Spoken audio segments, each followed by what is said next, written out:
নমস্কার। আজ একটি বিজ্ঞপ্তি নিয়ে আলোচনা করব। ভারতীয় বিমান বাহিনীতে কিন্তু একটি নিয়োগ বিজ্ঞপ্তি বেরিয়েছে গ্রুপ সিতে। আপনারা এই নোটিফিকেশনটা দেখতে পাচ্ছেন। আমি এই নোটিফিকেশন লিঙ্কটা আমি ডেসক্রিপশন বক্সে দিয়ে দেবো, আপনারা ওখান থেকে আরো বিস্তারিত জেনে নিতে পারবেন। এখানে কিন্তু টোটাল 153টি ভ্যাকান্সি আছে, এখানে 153টি।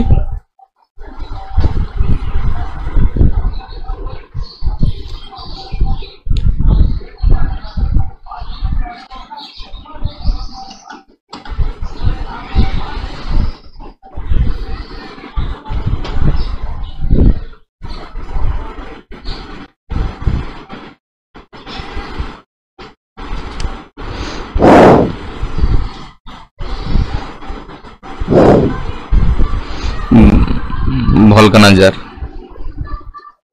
Driver, vulcaniser.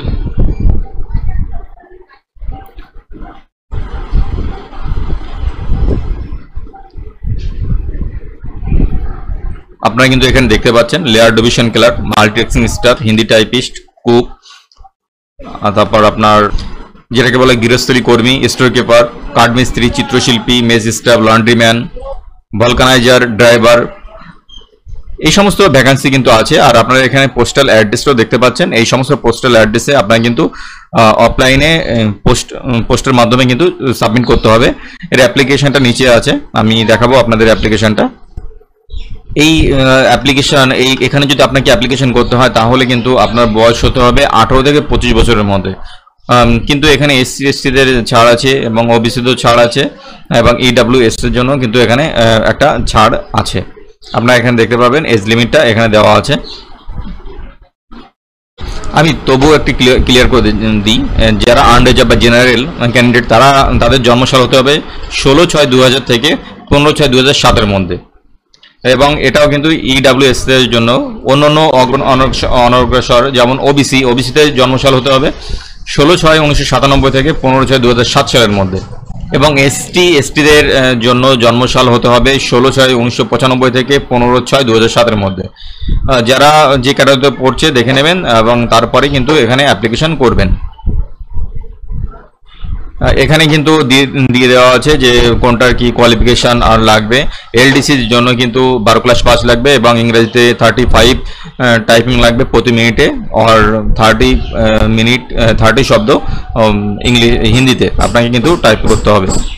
ড্রাইভারের জন্য ম্যাট্রিকুলেশন বা 10ম শ্রেণী পাস, বৈধ একটা ড্রাইভিং লাইসেন্স থাকতে হবে, হেভি ড্রাইভিং লাইসেন্স থাকতে হবে এবং 2 বছরের অভিজ্ঞতা কিন্তু এখানে থাকা লাগবে। স্টোর কিপারের জন্য ইন্টারমিডিয়েট পাস। কুকের জন্য লাগবে আপনার 10ম ক্লাস পাস প্লাস ডিপ্লোমা বা ক্যাটারিং এর সার্টিফিকেট প্লাস 1 বছরের অভিজ্ঞতা। রং মিস্ত্রির জন্য কোনো আইটিআই থেকে একটা সার্টিফিকেট হলে হবে। গৃহকর্মীদের জন্য ম্যাট্রিকুলেশন পাস, ল্যান্ডম্যানের জন্য আপনার মাধ্যমিক পাস, আর সমস্ত কিছুর জন্য মাধ্যমিক পাস লাগবে। এখানে কিন্তু কোনো অ্যাপ্লিকেশন ফি নেই, কিন্তু আপনাকে যেহেতু পোস্ট অফিসের মাধ্যমে পাঠানো হয় সেহেতু আপনাকে কিন্তু সেই প্রসিডিওর মেনটেন করে আপনাকে পাঠাতে হবে। এলডিসির ক্ষেত্রে কিন্তু আপনাকে লিখিত পরীক্ষা হবে, তারপরে দক্ষতা যাচাই হবে, তারপর ডকুমেন্ট যাচাই করুন, তারপর মেডিকেল পরীক্ষা হবে এবং বেতন স্কেল হবে কিন্তু অ্যাজ পার ওদের নিয়মে যেটা আছে সেই অনুসারেই কিন্তু তাদের বেতন স্কেলটা হবে।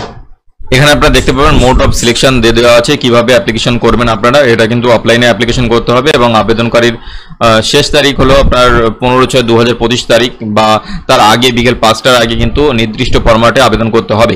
এখানে বলেছে পোস্ট অফিসে 10 টাকার একটা স্ট্যাম্প লাগিয়ে দিতে হবে এবং অন্যভাবে কোনোভাবে সাবমিট করা কিন্তু এখানে বলেনি।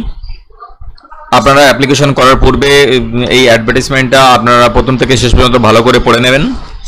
এটাকে ডাউনলোড করতে হবে অ্যাপ্লিকেশন ফরম্যাটে। এই যে অ্যাপ্লিকেশন ফরম্যাটে যে ফরম্যাট দেখা যাচ্ছে এই ফরম্যাটে আগে আপনি ডাউনলোড করে নেবেন এবং তারপর খুব সাবধানে পূরণ করবেন এবং প্রয়োজনীয় কাগজপত্র কিন্তু এখানে এনক্লোজ করে দিতে হবে, এর সঙ্গে দিয়ে দেবেন। এই যে অ্যাপ্লিকেশনের যে প্রোফর্মাটা আছে এখানে এর সঙ্গে কিন্তু আপনার এডুকেশন কোয়ালিফিকেশন, আপনার এজ প্রুফ হিসাবে আপনার ডকুমেন্টস দিয়ে দেবেন এবং technical qualification, experience certificate, caste certificate প্রভৃতি এর সঙ্গে নেসেসারি ডকুমেন্টসগুলো আপনাকে এনক্লোজ করে দিতে হবে। এনক্লোজ করে দেওয়ার পরে আপনি যেখানে ছাড়তে চাইছেন তার পোস্টাল অ্যাড্রেস আপনি এখানে পেয়ে যাবেন। যেমন আপনি যদি পশ্চিমবঙ্গে পানাগড়ে ছাড়তে চান তাহলে কিন্তু এখানে দিয়ে দেওয়া আছে, আপনি এখানে এই পোস্টালে কিন্তু ছাড়তে পারেন। প্রত্যেকটা অ্যাপ্লিকেশনে কিন্তু আলাদা, যদি অন্য পোস্ট করেন তাহলে আলাদা আলাদা ভাবে কিন্তু আপনাকে পোস্ট করতে হবে প্রত্যেকটা পোস্টের জন্য। আর এখানে কিন্তু আপনাকে 2 কপি ফটো দিয়ে দিতে হবে এর সঙ্গে। এরকম কোনো নোটিফিকেশন বা রিক্রুটমেন্ট সংক্রান্ত নোটিফিকেশন পেতে হলে অবশ্যই চ্যানেলটিকে সাবস্ক্রাইব করে রাখবেন। অন্য কিছু জানার হলে নিচে কমেন্ট বক্সে অবশ্যই জানাবেন। ভালো থাকবেন, সুস্থ থাকবেন, ধন্যবাদ।